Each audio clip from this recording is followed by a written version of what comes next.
ओम शांति। 16 जून 2026। बाबा के महावाक्य। मीठे बच्चे, तुम अभी सच्चे सच्चे राजयोगी हो। तुम्हें राज ऋषि भी कहा जाता है। राज ऋषि माना ही पवित्र। प्रश्न: तुम बच्चे मनुष्यों को माया रूपी रावण की दलदल से कब निकाल सकेंगे? उत्तर: जब तुम खुद उस दलदल से निकले हुए होंगे। दलदल से निकलने वालों की निशानी है इच्छा मात्रम अविद्या। एक बाप के सिवाय और कुछ भी याद न आए। अच्छा कपड़ा पहने, अच्छी चीज खाए, यह लालच न हो। तुम पूरा ही वनवाह में हो। इस शरीर को भी भूले हुए मेरा कुछ भी नहीं, मैं आत्मा हूं। ऐसे आत्माभिमानी बच्चे ही रावण की दलदल से मनुष्यों को निकाल सकते हैं। गीत: तू प्यार का सागर है। ओम शांति। कोई समय गीत जब बजाया जाता था तो बच्चों से गीत का अर्थ भी पूछते थे। अब बताओ, तुम कब से राह भूले हो? कोई ने कहा द्वापर से, कोई ने कहा सतयुग से। जो कहते हैं द्वापर से भूले हैं वे रॉन्ग है। सतयुग से राह भूले हैं। राह बताने वाला तो अभी तुमको मिला है। सतयुग में राह बताने वाले को नहीं जानते हैं। वहां कोई बाप को जानते ही नहीं। गोया भूले हुए हैं।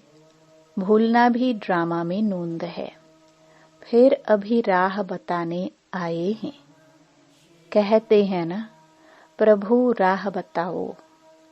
हम सतयुग से लेकर बाप को भूले हैं।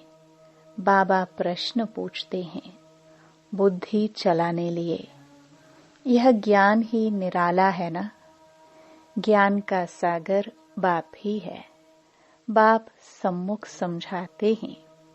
ज्ञान का सागर, सुख का सागर मैं ही हूँ।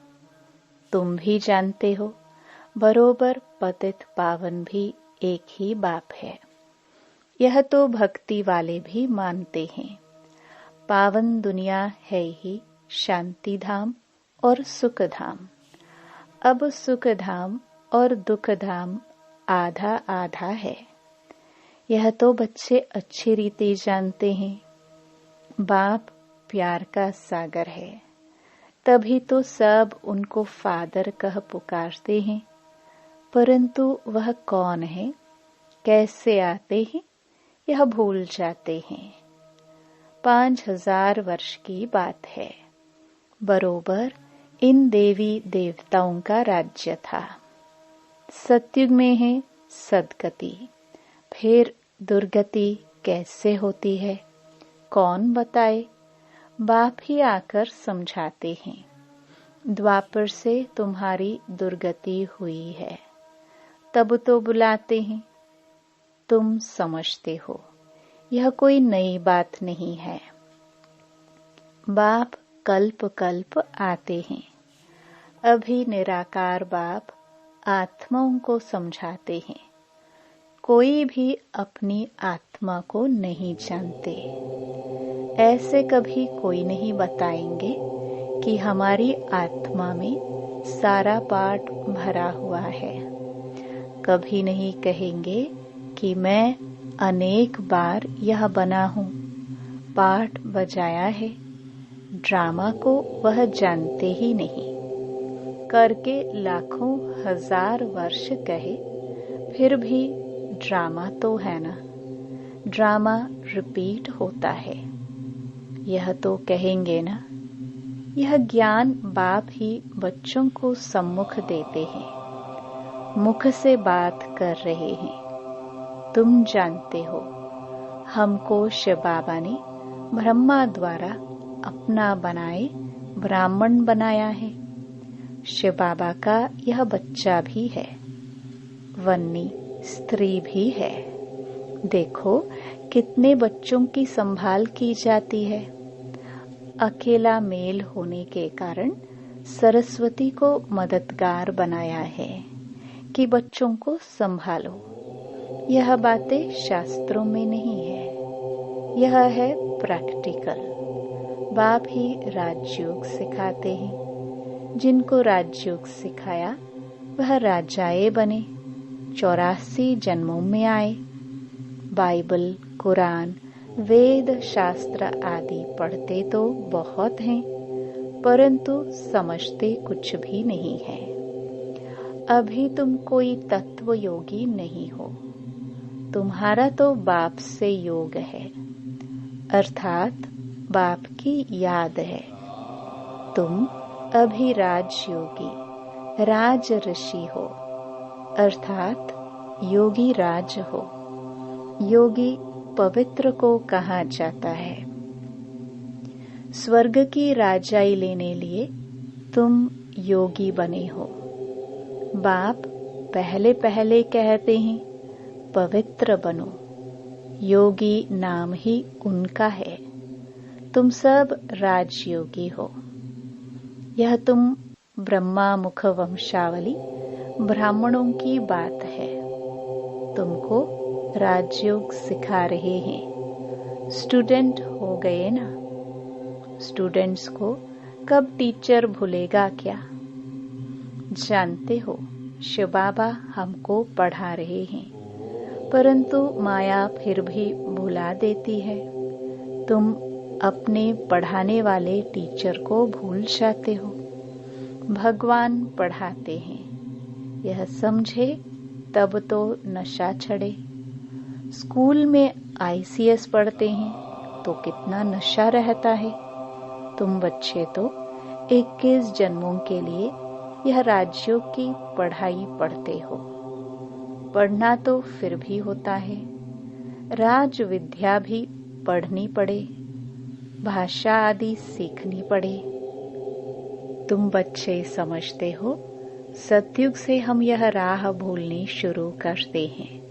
फिर एक एक ढाका, पौड़ी, स्टेप, एक एक जन्म में नीचे उतरते हैं। अभी तुमको सारा याद है, कैसे हम चढ़ते हैं, कैसे हम उतरते हैं। यह सीढ़ी अच्छी रीति याद करो। 84 जन्म पूरे हुए, अब हमको जाना है तो खुशी होती है। यह बेहद का नाटक है। आत्मा कितनी छोटी है। पाठ बजाते बजाते आत्मा थक जाती है। तब कहते हैं, बाबा राह बताओ तो हम विश्राम पाए, सुख शांति पाए। तुम सुख धाम में हो तो तुम्हारे लिए वहाँ सुख शांति भी है। वहाँ कोई हंगामा नहीं। आत्मा को शांति है। शांति के 2 स्थान है, शांति धाम और सुख धाम। दुख धाम में अशांति है।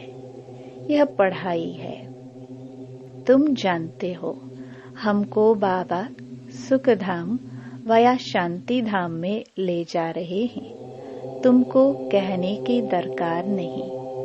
तुम जानते हो, हम यहाँ पाठ बजाने आए हैं, फिर जाना है। यह खुशी है, शांति की खुशी नहीं है। पाठ बजाने में हमको मजा आता है, खुशी होती है। जानते हैं, बाबा को याद करने से विकर्म विनाश होंगे। कोई कहते हैं हमको मन की शांति मिले। यह अक्षर भी रॉन्ग है। नहीं, हम बाप को याद करते हैं कि विकर्म विनाश हो। शांत तो मन रह ना सके, कर्म बिगर रह नहीं सकते। बाकी महसूसता आती है। हम बाबा से पवित्रता, सुख, शांति का वर्षा ले रहे हैं तो खुशी होनी चाहिए। यह तो है ही दुख धाम, इसमें सुख हो नहीं सकता। मनुष्य शांति धाम, सुख धाम को भूल गए हैं। तो जिनको बहुत पैसे हैं, समझते हैं हम सुख में हैं। सन्यासी घर बार छोड़ जंगल में जाते हैं, कोई हंगामा तो है नहीं, तो शांत तो हो जाते हैं, परंतु वह हुआ अल्पकाल के लिए। आत्मा का जो शांति स्वधर्म है, उसमें तुम शांति में रहते हो। यहाँ तो प्रवृत्ति में आना ही है, पाठ बजाना ही है। यहाँ आते ही हैं कर्म करने। कर्म में तो आत्मा को जरूर आना ही है। तुम बच्चे समझते हो, यह समझानी बेहद का बाप दे रहे हैं। निराकार भगवानुवाच। अब तुम जानते हो हम आत्मा है, हमारा बाप परम आत्मा है। परम आत्मा माना परमात्मा। उनको यह आत्मा बुलाती है। वह बाप ही सर्व का सद्गति दाता है। अब बाप कहते हैं, बच्चे देही अभिमानी बनो। यही मेहनत है। आधा कल्प से जो खाद पड़ती है, वह इस याद से ही निकलेगी। तुमको सच्चा सोना बनना है। जैसे सच्चे सोने में खाद मिलाए फिर जेवर बनाते हैं। तुम असल में सच्चा सोना थे, फिर तुम्हारे में खाद पड़ती है। अब तुम्हारी बुद्धि में है। हमने पाठ बजाया है। अब हम जाते हैं पियर घर। जैसे विलायत से जब पियर घर लौटते हो तो खुशी होती है। तुम्हें भी खुशी है। तुम जानते हो बाबा हमारे लिए स्वर्ग लाया है। बेहद के बाप की सौगात है। बेहद की बादशाही अर्थात सद्गति। सन्यासी लोग मुक्ति की सौगात पसंद करते हैं। कोई मरता है तो भी कहते हैं स्वर्गवासी हुआ। सन्यासी कहेंगे ज्योति ज्योत समाया, जिसमें सब मिल जाएंगे। वह तो रहने का स्थान है जहाँ हम आत्माएं रहती हैं। बाकी कोई ज्योति व आग थोड़े ही है जिसमें सब मिल जाए। ब्रह्म महातत्व है जिसमें आत्माएं रहती हैं।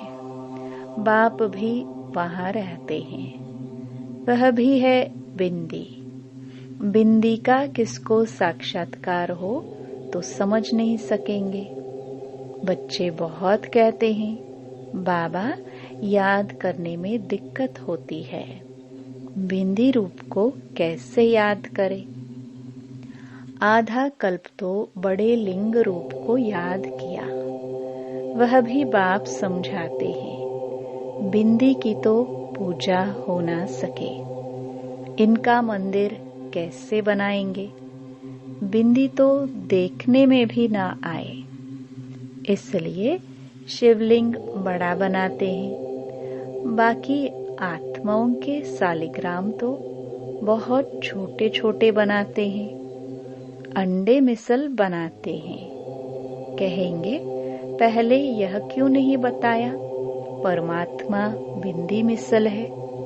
बाप कहते हैं उस समय यह बताने का पाठ ही नहीं था।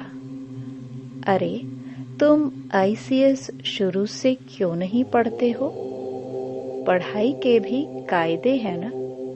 कोई ऐसी बात पूछे तो तुम कह सकते हो, अच्छा बाबा से पूछते हैं, वह हमारे से बड़ी टीचर है, उनसे लिखकर पूछते हैं। बाबा को बताना होगा तो बताएंगे, वह तो कहेंगे, आगे चल समझ लेंगे। एक ही टाइम तो नहीं सुनाएंगे। यह सब हैं नई बातें। तुम्हारे वेद शास्त्रों में जो है, बाप बैठ सार बताते हैं। यह भी भक्ति मार्ग की नोंद है। फिर भी तुमको पढ़ने ही होंगे। यह भक्ति मार्ग का पाठ बजाना ही होगा। पतित बनने का भी पाठ बजाना है।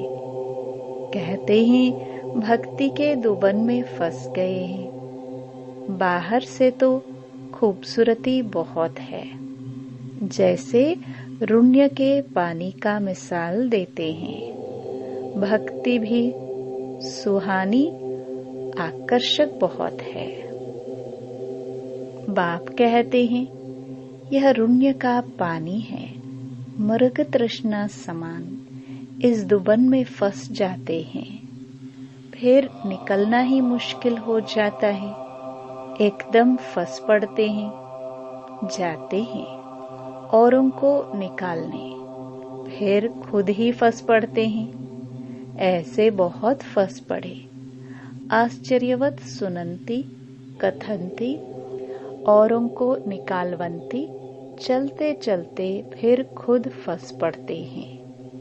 कितने अच्छे अच्छे फर्स्ट क्लास थे, फिर उनको निकलना बड़ा मुश्किल हो जाता है।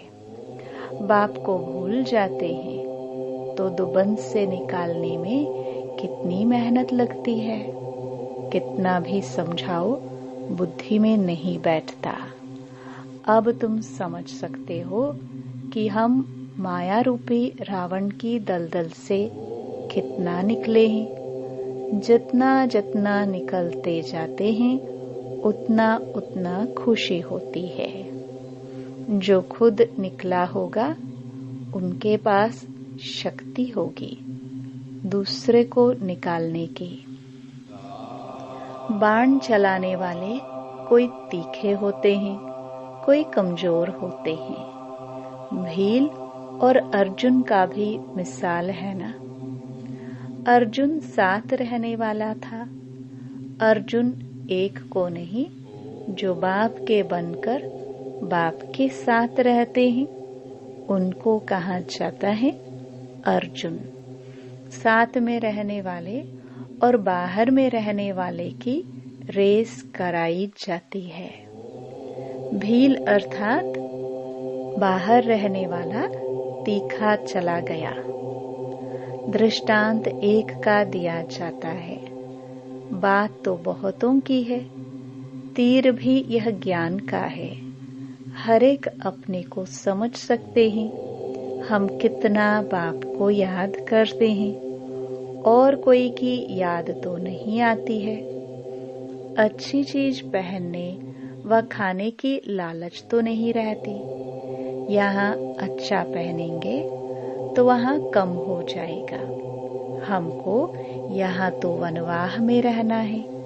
बाप कहते हैं तुम अपने इस शरीर को भी भूल जाओ। यह तो पुराना तमो प्रधान शरीर है। तुम स्वर्ग के मालिक बनते हो। इच्छा मात्रम अविद्या।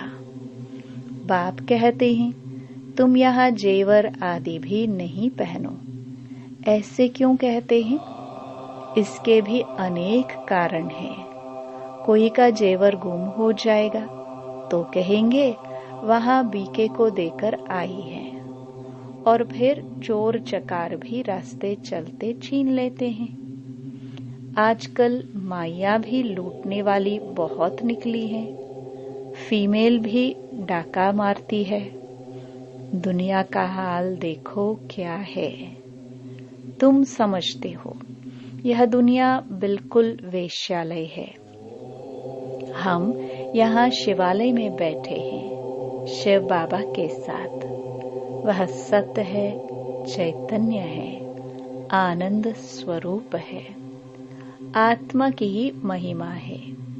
आत्मा ही कहती है, मैं प्रेसिडेंट बना हूँ, मैं फलाना हूँ। और तुम्हारी आत्मा कहती है, हम ब्राह्मण हैं, बाबा से वर्षा ले रहे हैं। आत्म अभिमानी में रहना है, इसमें ही मेहनत है। यह मेरा फलाना है, यह मेरा है, यह याद रहता है। हम आत्मा भाई भाई है, यह भूल जाते हैं। यहाँ मेरा मेरा छोड़ना पड़ता है। मैं आत्मा हूँ, इनकी आत्मा भी जानती है। बाप समझा रहे हैं, मैं भी सुनता रहता हूँ। पहले मैं सुनता हूँ, भल मैं भी सुना सकता हूँ, परंतु बच्चों के कल्याण अर्थ कहता हूँ। तुम सदा समझो कि शिव बाबा समझाते हैं। विचार सागर मंथन करना बच्चों का काम है। जैसे तुम करते हो वैसे मैं भी करता हूँ, नहीं तो पहले नंबर में कैसे जाएंगे। लेकिन अपने को गुप्त रखते हैं। अच्छा, मीठे मीठे सिखिलदे बच्चों प्रति माता पिता बाप दादा का याद प्यार और गुड मॉर्निंग। रूहानी बाप की रूहानी बच्चों को नमस्ते। धारणा के लिए मुख्य सार। पहला, मेरा मेरा सब छोड़ अपने को आत्मा समझना है। आत्म अभिमानी रहने की मेहनत करनी है। यहाँ बिल्कुल वनवाह में रहना है। कोई भी पहनने खाने की इच्छा से इच्छा मात्रम अविद्या बनना है। दूसरा, पाठ बजाते हुए कर्म करते अपने शांति स्वधर्म में स्थित रहना है। शांति धाम और सुखधाम को याद करना है। इस दुखधाम को भूल जाना है। वरदान, रुहाब और रहम के गुण द्वारा विश्व नवनिर्माण करने वाले विश्व कल्याणकारी भव। विश्व कल्याणकारी बनने के लिए मुख्य 2 धारणाएं आवश्यक है। एक ईश्वरीय रुहाब और दूसरा रहम। अगर रुहाब और रहम दोनों साथ साथ और समान है तो रूहानियत की स्टेज बन जाती है। तो जब भी कोई कर्तव्य करते हो व मुख से शब्द वर्णन करते हो तो चेक करो कि रहम और रुहाब दोनों समान रूप में है। शक्तियों के चित्रों में इन दोनों गुणों की समानता दिखाते हैं। इसी के आधार पर विश्व नवनिर्माण के निमित्त बन सकते हो। स्लोगन, बाप के प्यार के पीछे व्यर्थ संकल्प न्योछावर कर दो, यही सच्ची कुर्बानी है। ये अव्यक्त इशारे सदा हर्षित रहने के लिए अपनी नेचर को सरल बनाओ, सहनशील बनो। जितना जो स्वयं सरल होंगे उतना याद भी सरल रहेगी।